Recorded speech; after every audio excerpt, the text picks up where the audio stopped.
मगर अगर चिराग पासवान जी को ये सीट मिलता है तो हिना ही चुनाव लड़ेंगे और कोई नहीं लड़ेगा।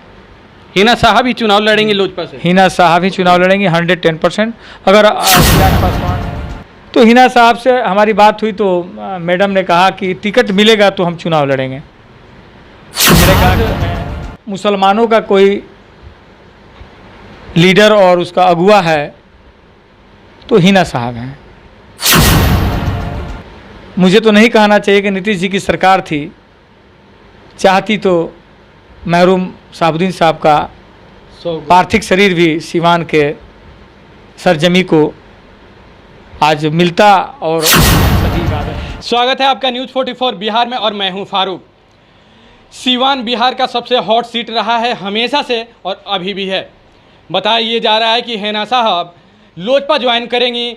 लोजपा के राष्ट्रीय अध्यक्ष चिराग पासवान उनसे जाकर मिले, उसके बाद से इस विषय में, इस मामले में और भी हवा मिल गई और चिराग पासवान अमित शाह से भी मिले और सीवान लोकसभा सीट की मांग की। उसके बाद से लोग आश्वस्त भी हो गए कि शायद हिना साहब सीवान से चुनाव भी लड़ेंगी, लोजपा से चुनाव भी लड़ेंगी। ये बताइए कि ये आप हिना साहब और चिराग पासवान के मिलाने में आप बड़ी भूमिका में थे, क्या हिना साहब पार्टी ज्वाइन कर ली हैं, ज्वाइन करेंगी या चुनाव से पहले ज्वाइन कराया जाएगा, क्या चल रहा है? मुसलमानों की बात करते हैं ये लोग, लालू प्रसाद यादव जी करते हैं, नीतीश जी करते हैं, मगर मुसलमानों के हित में काम नहीं करते। मगर ये आज लोजपा पार्टी जो है ये सबके हित में बात करती है, सभी वंचित शोषितों की बात करती है, गरीब की बात करती है, अमीर की बात करती है, ये कहीं भेद नहीं करती। तो कौन नहीं चाहता है कि दाल में घी ना गिरे। आज मुसलमानों का कोई लीडर और उसका अगुआ है तो हिना साहब हैं। तो हम लोगों ने प्रयास किया कि हिना साहब हमारे पार्टी में आ जाएं और हमारे पार्टी का अभिभावक बने, हमारे पार्टी का मेकर बने। तो मेरा बहुत ज़्यादा प्रयास था उसमें, जिसमें हिना मैडम से मेरी बात हुई 1-1.5 घंटा। तो उनको भी मैंने समझाया कि मैडम हमारे पार्टी में आइए और आला कमान अपने सुपर हीरो से आपको बात करा देंगे, डॉक्टर अरुण जी से बात करा देंगे, प्रदेश अध्यक्ष राजू तिवारी से बात करा देंगे, चिराग जी से बात करा देंगे और आगे की रणनीति में आप बहुत अहम भूमिका निभाइए आप, क्योंकि आरजेडी आपको पसंद नहीं कर रही है। और मुझे तो नहीं कहना चाहिए कि नीतीश जी की सरकार थी, चाहती तो महरूम साहबुद्दीन साहब का पार्थिव शरीर भी सीवान के सरजमी को आज मिलता और हम सभी इबादत करते या सम्मान करते। ये भी बड़ी दुख की बात है। नीतीश जी को लोग कहते हैं उनके मुंह में दांत है, पेट में भी दांत है, वो क्या बोलेंगे क्या खाएंगे मैं नहीं जानता, मगर ये चरितार्थ है समाज में कि ऐसे ही हैं, वो मुंह और पेट दोनों में दांत है। तो हिना साहब से हमारी बात हुई तो मैडम ने कहा कि टिकट मिलेगा तो हम चुनाव लड़ेंगे। तो मैंने कहा कि तो मैडम मैं इसकी गारंटी नहीं, मैं उतना बहुत बड़ा लीडरान नहीं हूँ। मेरे अभिभावक राजू तिवारी जी हैं, हुलास पांडे जी हैं, मेरे अभिभावक मेरे गुरु राष्ट्रीय उपाध्यक्ष डॉक्टर अरुण सिंह जी हैं, चिराग जी हैं। ये आप उनसे बात करें या चाहे हम बात करके आपको बता सकते हैं, अभी आश्वासन मैं नहीं दूंगा।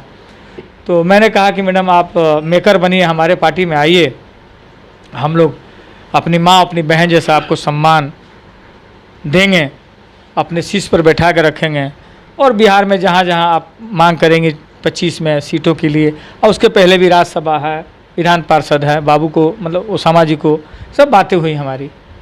तो वो नहीं बात मान पाई, तो हमने कहा कि बहुत बड़ी बात है, इसमें ज़्यादा इंटरफेयर नहीं करना चाहिए। कुछ दिन पहले लोजपा के नेताओं के साथ हिना साहब की बैठक हुई थी, उसमें कौन कौन शामिल थे? आप तो होंगे। अब मैं नहीं था, मैं उनके निवास पे था, चिराग जी भी थे, एक और हमारे क्या नाम था उनका, इमाम गजाली जी थे और बेकार लीडरान थे।